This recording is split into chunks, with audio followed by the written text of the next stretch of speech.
Hello, welcome. I'm Claudia if you're new here, and if you're back, thank you for coming back.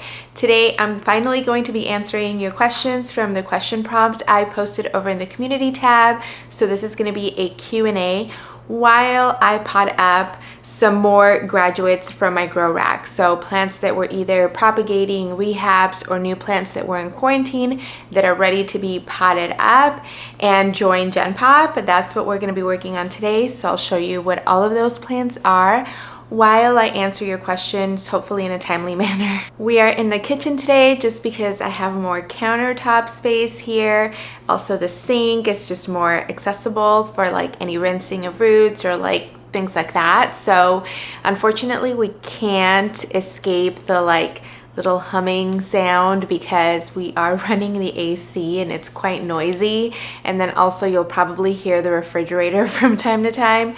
So I hope that you don't mind too much, but I'm excited to get these plants potted up. I'm excited to show you what they are. You haven't seen some of them, and yeah, let's get started. As I'm getting set up, I'm noticing that you can see the pothos right over here, and it looks like it hasn't been watered in ages. I promise you it was watered maybe 4 days ago, and then this morning I noticed it was so wilted again. It's just been so hot, and the kitchen in particular, I mean there's a skylight right behind me, and then there's another one just like right over here, so it gets tons of light, and yeah, it's just been really warm, but again, I promise you she will be fine.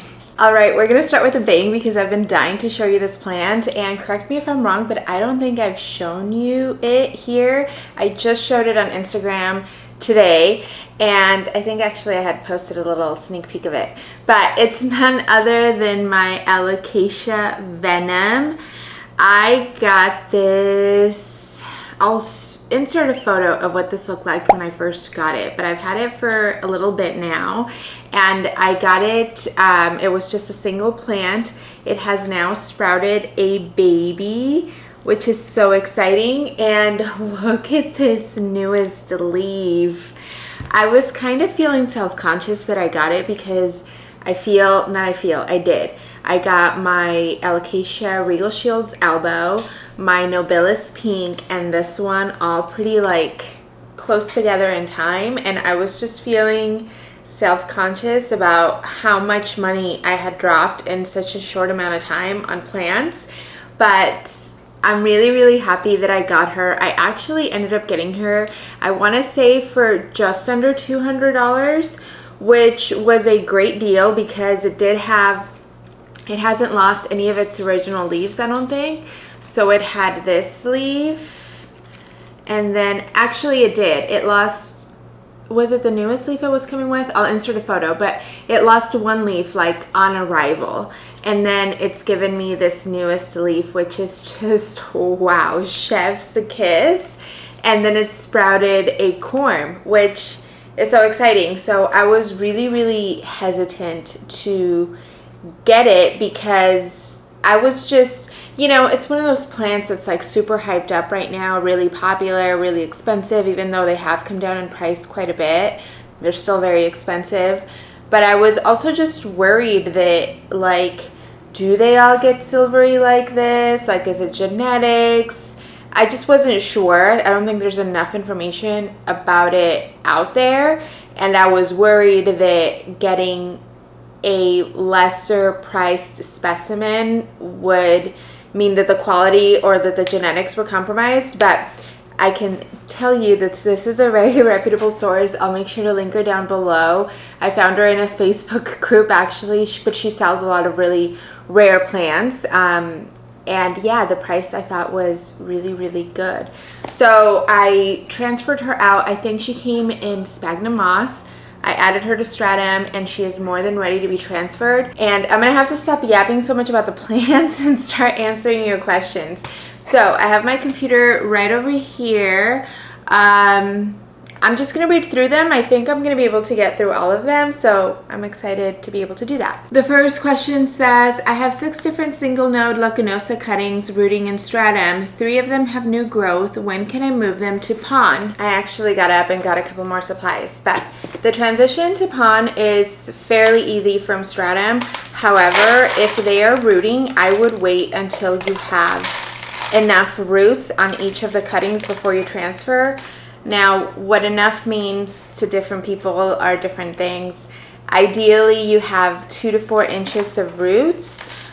I like to wait until there's a substantial root system, but it's up to you. You can also root directly in pon, so don't be discouraged to do that if you would rather just do that sooner rather than later. I just watered this, and yeah, this is going to be one of those things. So yeah, either wait until you have a good enough root system on each of the nodes, or feel free to transfer them and root them in pon if you would rather do it sooner. Next question. I have a bunch of Monstera esqueleto node cuttings and they're all growing in as runners.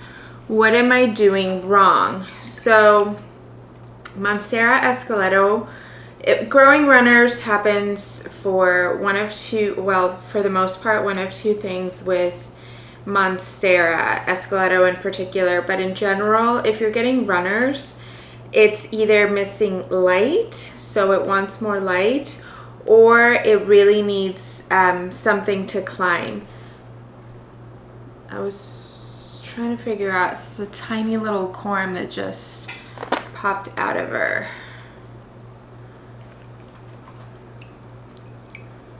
This is pretty good, but I'm gonna rinse the roots really quick just to get all of the stratum off. It has like 3 nice corms that I can see. Well, 2 are bigger, 1's smaller, plus the one that's sprouted. Actually, yeah, no, that's it. Can you see that? I'm kind of trying to decide if I think I want to keep them on the plant, and I think I might just separate. I don't know. No, I think I'm going to leave the baby. I think I'm going to enjoy this bushier plant S's for a little bit longer. I think that's what I want to do. Yeah, so Monstera, I'm using one of these pots.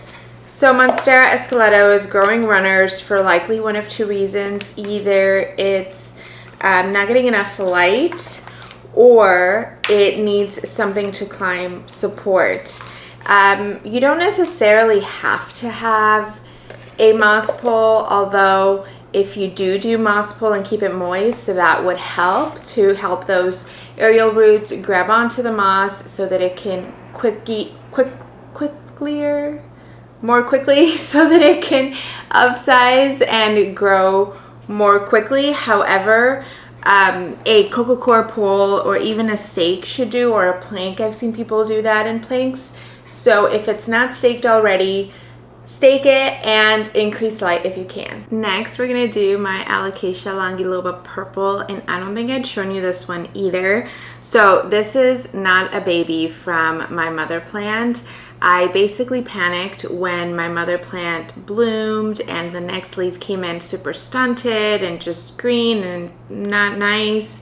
So when I saw them available, Jack's Jungle had them. I was like, please, please, please save one for me, because I'm terrified that my mother is not going to be the same after she bloomed. Fortunately, she is. And so this came in with these 2 original leaves. And then this is the first leaf it gave under my care, but it's its 3rd leaf. And you can see the upsize. And it actually is really deep purple, like eggplant. Now, I don't know if this is exactly like my mother plant or not, to be honest. Like, this may be a variation of the cultivar, or I don't know, maybe just some changes happened during tissue culture. I really can't tell you, but I feel like, This has like the texture is more bubbly on this one, and the color is also different. It's very, very dark, deep purple, but it's not magenta bright at the same time like my mother is. So, I mean, we can also just wait and see, right, what it continues to do, but I am really excited to have her because I was afraid for a minute I might lose her. So, and she's rooted in very nicely. Don't know how much you'll be able to see, but yeah, a leaf is kind of stuck in there, so we're not going to mess with it. We're going to let nature do its thing. And this was also watered not terribly long ago, but it's okay. Oh my gosh, she has 1, 2, 3 tiny little corms. Can you make those out? Like right here. And then down here. How crazy! She's so little.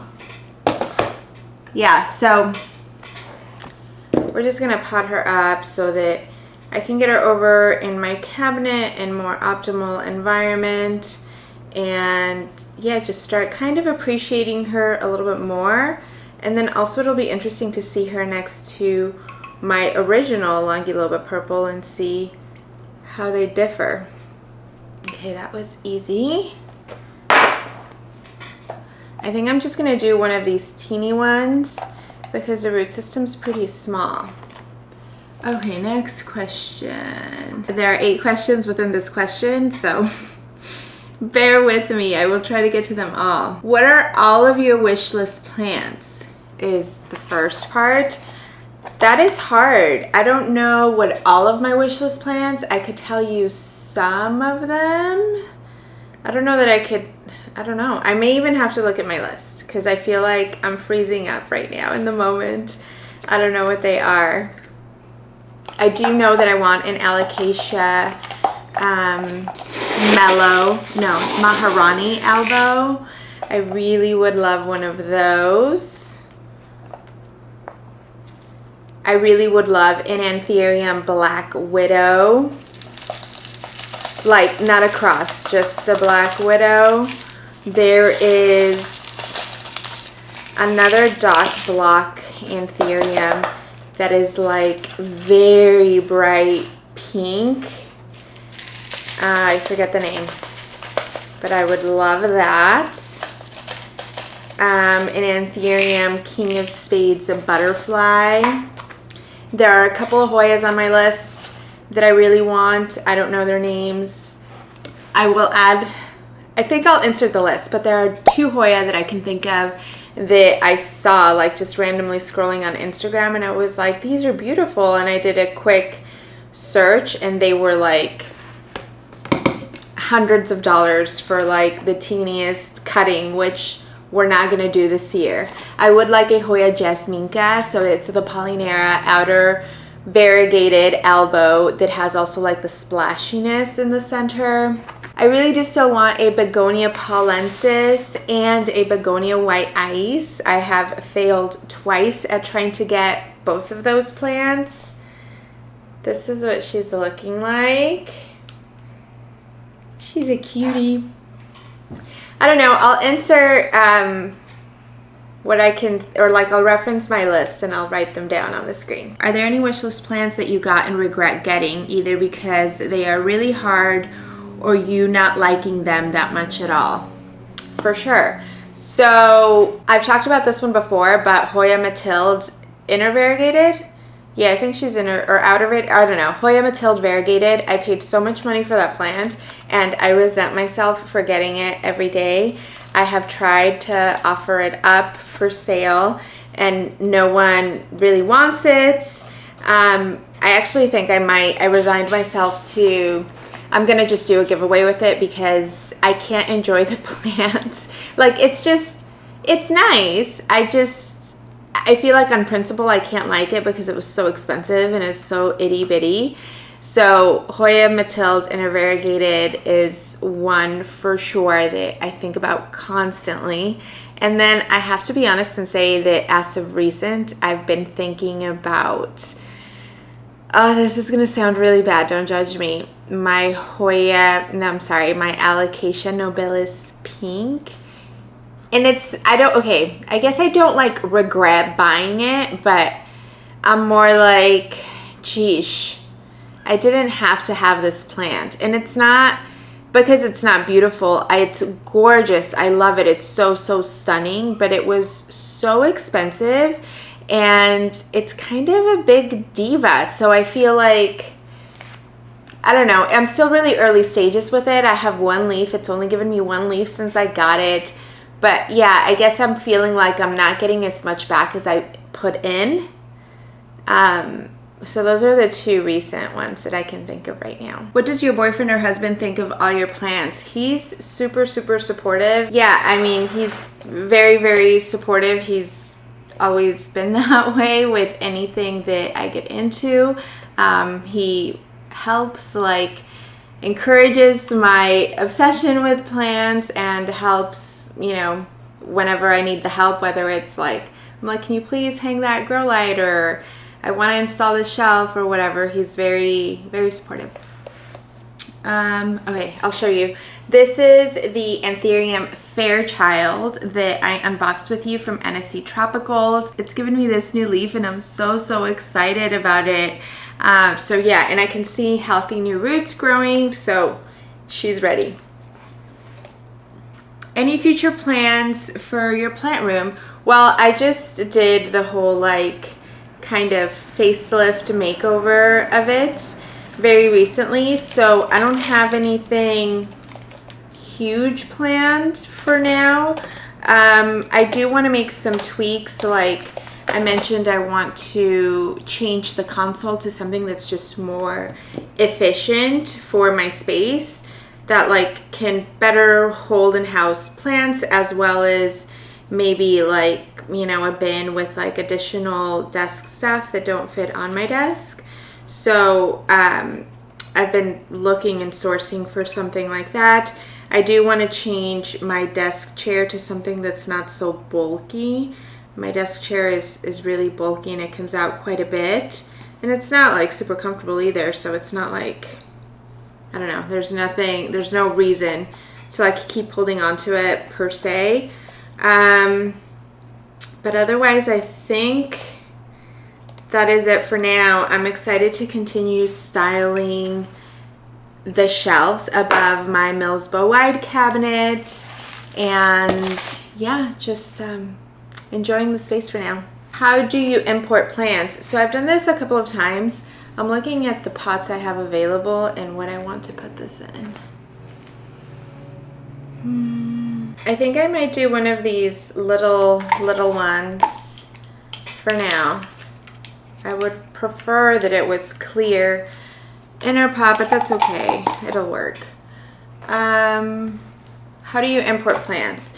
So it really depends on who you choose to buy them from, or like who's gonna, you know, who you're importing with. But the easiest that I have found, and it's also reliable and, you know, they guarantee the plants and all of that, is Kartel Dan. So they have US, or well, not only US, like all over the world. They have them in Asia, Europe, etc. And you buy the plants from them, but then, and they all have them in Thailand or whatever, and then they ship to your local distribution center.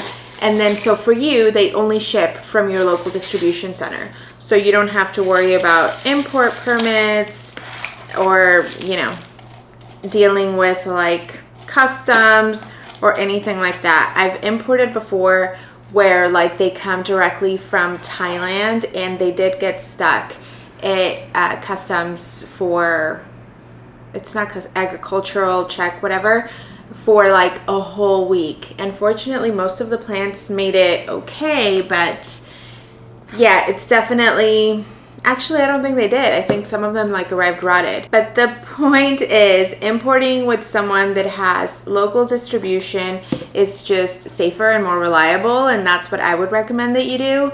And then it just becomes super, super simple. Okay, this guy looks cute in here. Yeah, I'm happy with him.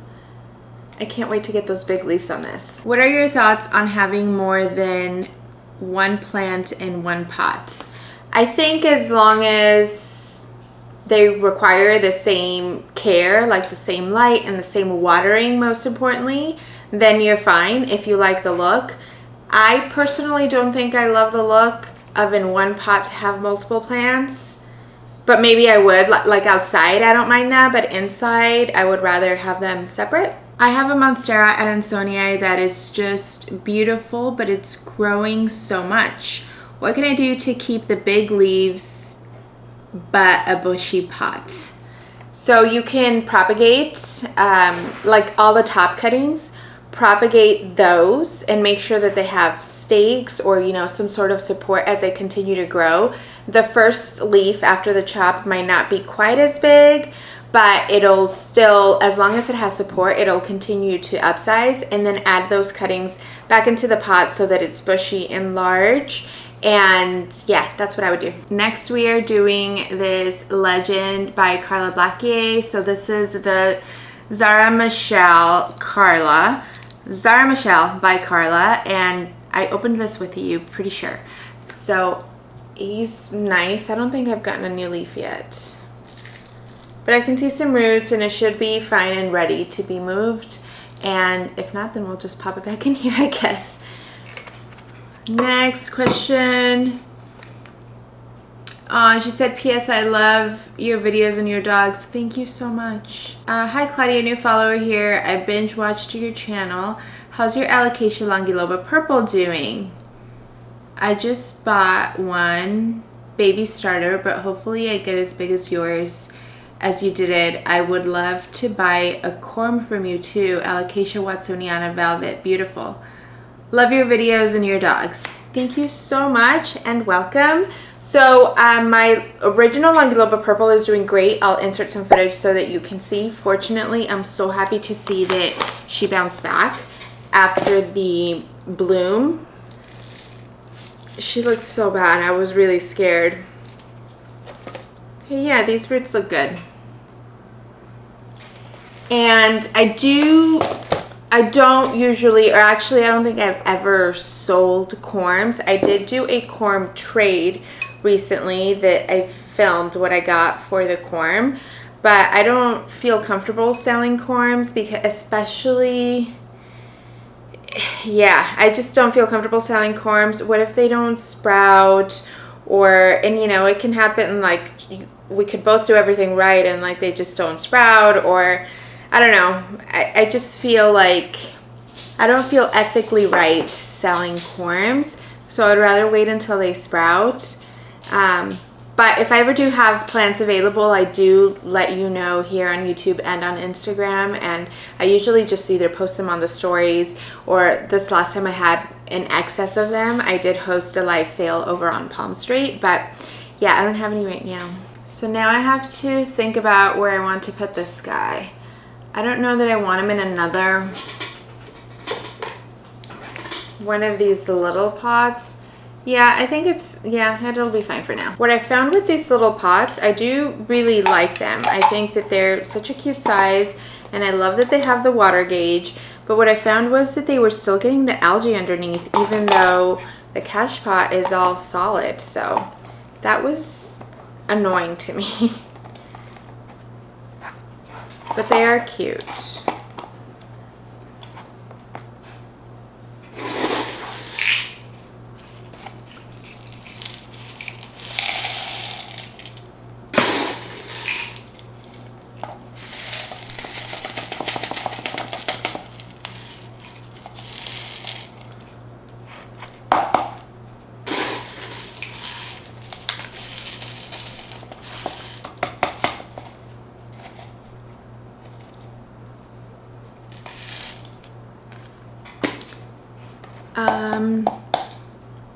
Tell us more about yourself, your plant journey, but also your life journey. How did you fall into plants? How do you balance work life, plants, and a YouTube channel? How does your husband love it? I am lucky that my partner is a plant lover as I am, but how does everyone else balance it all? Thank you so much for your question and for your interest. I don't know how much I feel like it's always hard for me to talk about me or like my journey. The plant journey is easy. I came into plants because, well, it's twofold a little bit. My mom was always she has the most intuitive green thumb ever. She can grow anything outside or inside, and she doesn't have she's never researched any kind of anything in regards to plants. She's just very intuitively knows, like, this plant wants more water, this plant likes to dry out. And growing up, there was always a ton of plants in the house. When we had outdoor spaces, we had a garden. I think it's also, I guess, maybe important to say that her grandfather was a farmer, so they always grew and harvested food and things. So yeah, maybe that's why it's like second nature to her. Of course, growing up, I had zero interest in plants. I wanted nothing to do with them. And I always joked like, oh, I can't keep anything alive. And then for a birthday, one of my friends gave me the most beautiful orchid. It had like really beautiful white flowers, and I was able to keep that alive for like 2 years. During that time, I was just getting really burnt out at my like 9 to 5, my corporate job. And for whatever reason, I was at Trader Joe's and I got a tiny snake plant. That thing is still alive today. I think 2017, maybe 2018, I don't know. And then kind of shortly after, I started dabbling into I don't know, I just wanted to make my space more of a home. I was starting to really prioritize like my personal life and like my home life. So I wanted to, yeah, just really make my space more of a sanctuary. So I did a ton of research and I got a peace lily from Armstrong Garden. I overpaid for that thing insane amounts. Again, that one is still alive and well today. And it just brought me so much joy to be able to care for that plant and grow it. And the peace lily bloomed, and like it bloomed year round. It held on to blooms for a really long time.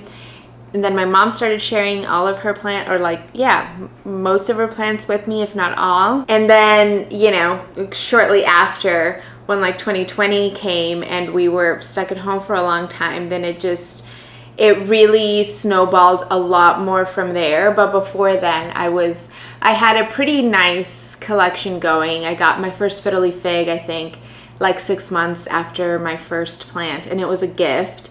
And that plant just taught me everything so much. But yeah, it was so rewarding and so grounding, the hobby, that I was like, I want more. So that's how I got into plants. We're moving on to the Kartel Dan Anthuriums, and I had shown you these. Where is this tag? Yikes, I may have not kept this tag. I had shown you these, and like they're not doing that well, so I placed them in stratum. I see a ton of roots. Some of the leaves don't look great, but I think that they were holding onto too much moisture in there. But the roots all look really healthy, so I want to move them out of there and pot them up into a more permanent situation. I don't know what this one is. If I can find the tag, I will let you know. Oh, I was supposed to tell you about my life journey. This is really hard for me to talk about things like that. Hard just because I don't know. I feel like I don't know what's relevant, and then I might ramble. But I guess I'll briefly say that I really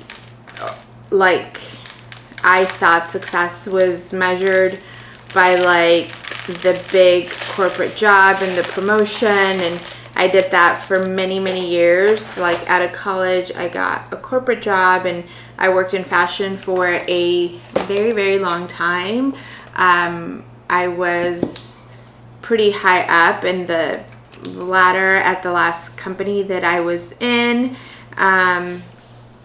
I was definitely suffering from burnout and like becoming a little bit resentful of like, I mean, I was living to escape, like literally.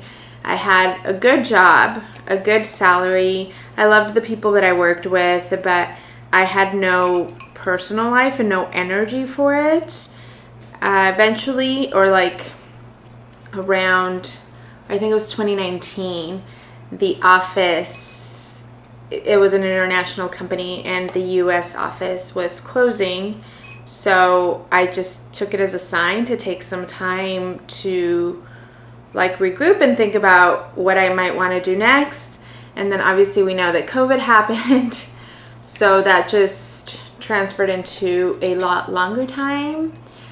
And that's when I kind of started working from home and doing like marketing services, like social media and marketing for clients. And that is still what I do now, although on a much smaller level than I was doing even 3 months ago. But I work from home and have since 2020. And we also, my husband and I, have a dog training business. So we board and train dogs. And that's why I'm able to do YouTube and social media, because honestly, I don't know how I would do it if I had like a real 9-to-5 and I wasn't working for myself. There's no way. Like when, I don't know how people that do have a 9-to-5 and a YouTube channel, like how do they do it? I'm thinking I'm gonna put this in one of these since it's a little larger. Other than that, something I really like to claim all the time is that I was an aerial arts instructor. So towards the tail end of my corporate career, I got into aerial arts, and I have kind of an addictive personality, right? Like if I'm into something, I go in all the way. So I was doing aerial arts a lot. I eventually became an aerial arts instructor and I loved it. It's the most fun I've ever had, or like as an adult. Like it's just, I don't know, it was such a big accomplishment that, or like I just felt really proud that I was able to do something like that with no prior training or knowledge or anything of the sort. Yeah, married. We have 3 dogs of our own, Hunter, Bear, and Blue. Bear is 12, Hunter is 8, and Blue is like between 2 and 3, and she's our most recent rescue. Yeah, I don't know what else I can say about that. And I touched on this already briefly, but my husband is very supportive. I wouldn't say that like he loves plants personally himself, but he's very supportive, and he does like, he'll point out, especially like in the kitchen or the living room, he'll say like, do you want me to water this plant? So I typically don't like anyone watering my plants, but I have like a few calathea here in the kitchen that I'm like, okay, yeah, you can fill the reservoir for those. But yeah, he's great. I really hope that I find the tag for this because I have no idea what it is, but this is what this guy looks like. This is the next Kartel Dan, and this is a barong,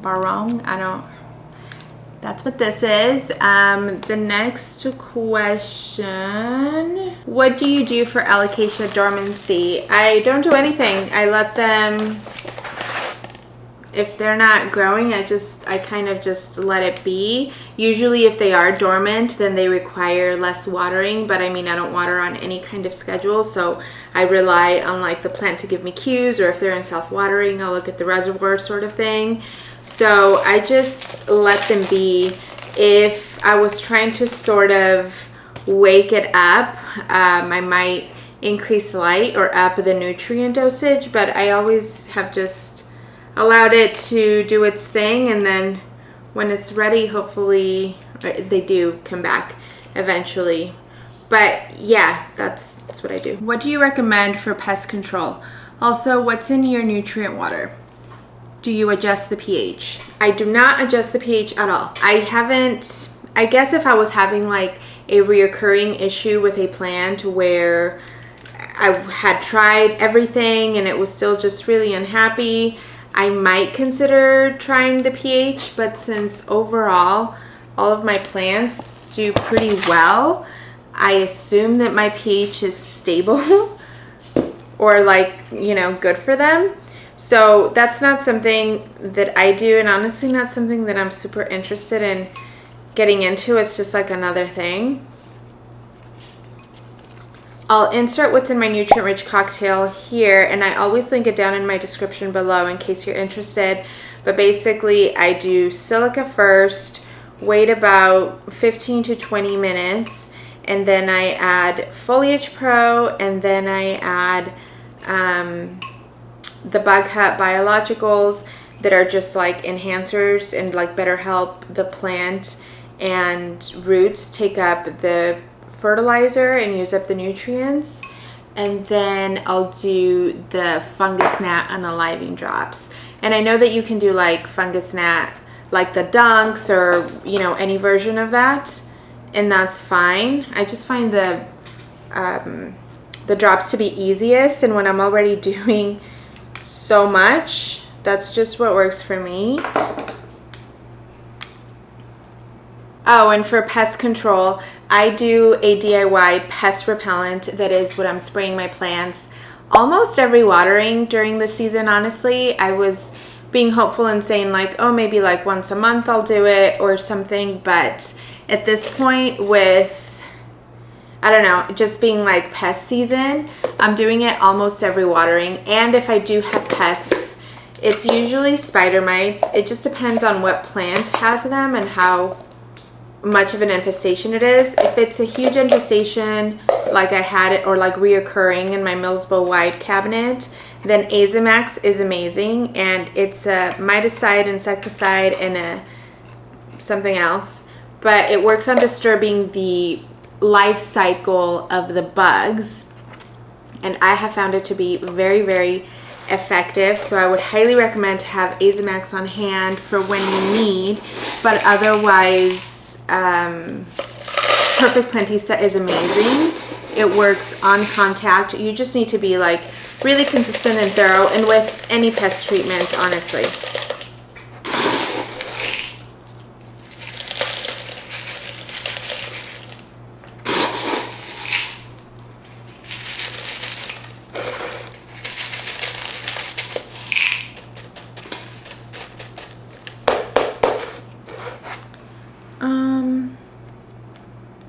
If you could start your plant collection over, money is no object, what would your 2 top plant species be?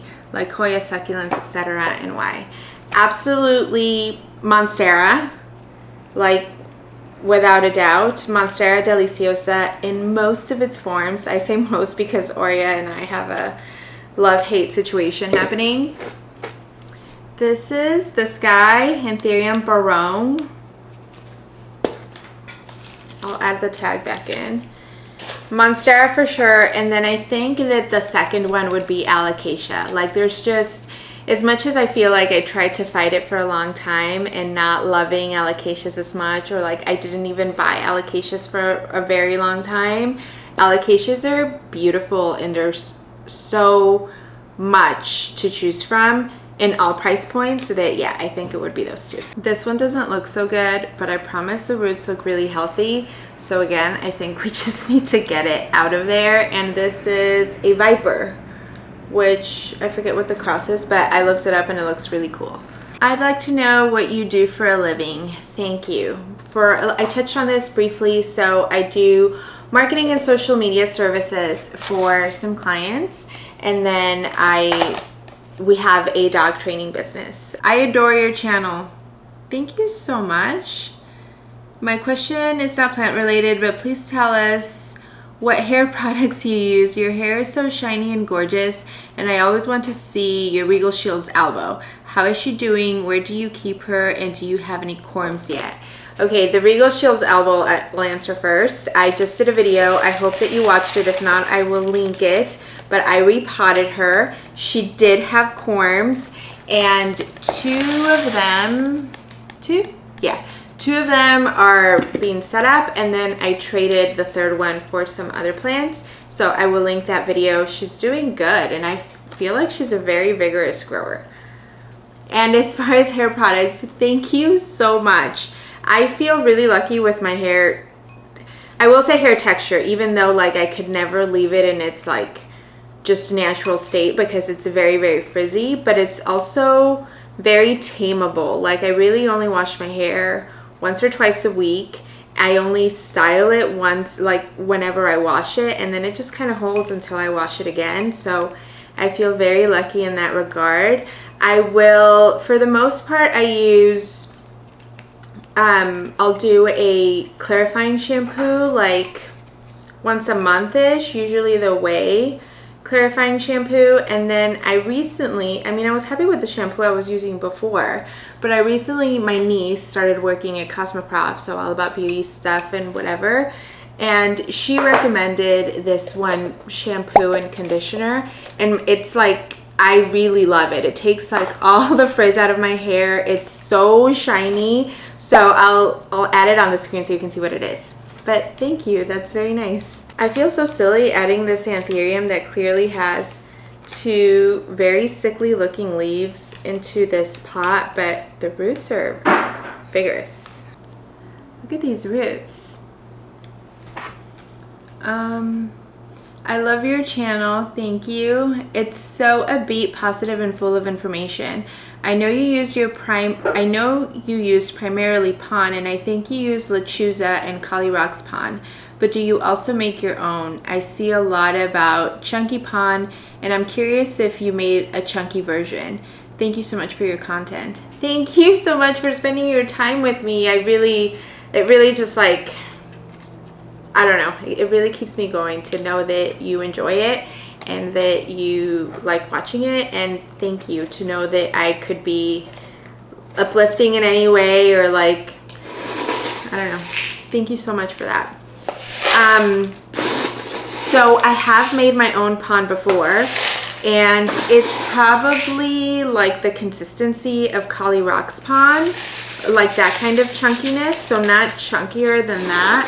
You can get like the ingredients that I've gotten to make mine mix, you can get them like bigger to be even more chunky. I already kind of feel like, Calyrox pon is, I don't think I need to go any chunkier than that. Although I guess maybe if it was like a huge, like eventually when I have to repot my Monstera elbow that I have in pon into, I don't know, something like an 8 or a 9-inch pot, maybe it would be beneficial to have even a chunkier version, but I haven't tried that, and especially those roots are so chunky. So no, I haven't tried chunkier than Calyrox pon. I have made my own, but I will say about making my own, it's probably just as, if not more expensive than buying Calyrox pon. So there's not a ton of benefit, I think, in me making it myself, unless I was very specific about the consistency of it.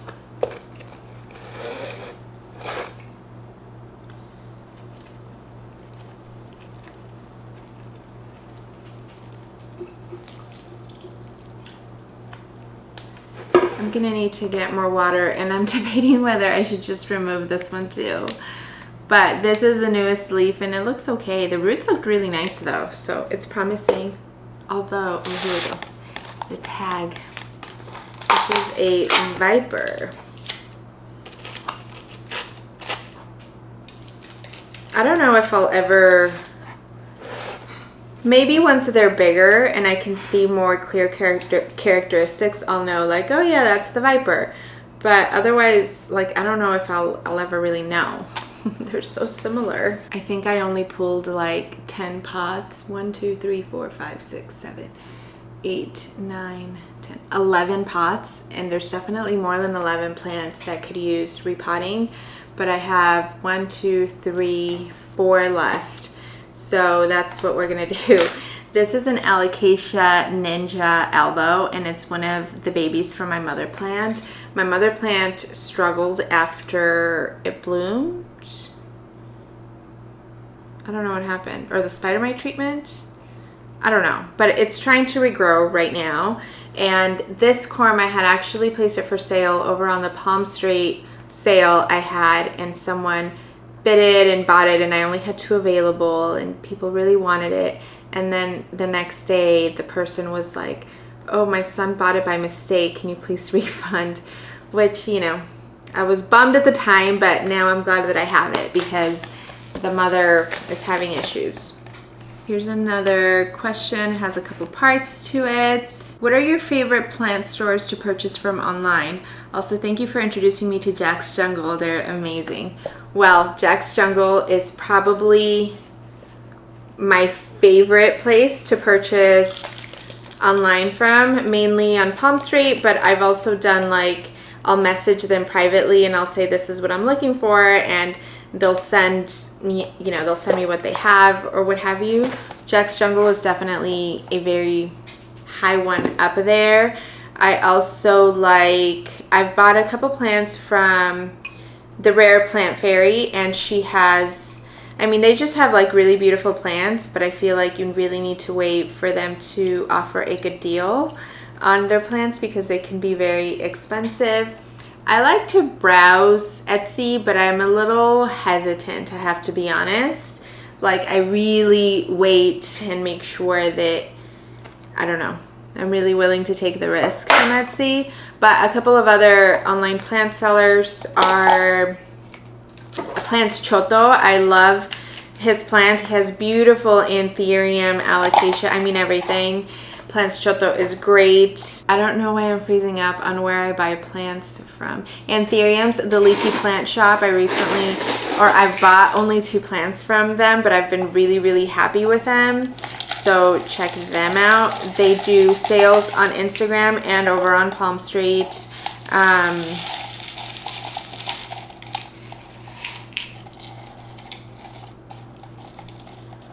Where else do I buy plants? Most of my plants online, if I haven't said this already, are like something that I found on Palm Street. My favorite sellers on Palm Street, for sure, Jack's Jungle, Plants Choto, Succulents Empire. I also like to shop BWH. They have some pretty cool plant drops every now and then. Yeah, I don't know why I can't think of anyone else. Okay, so here is this cutie. She's little, but she's cute.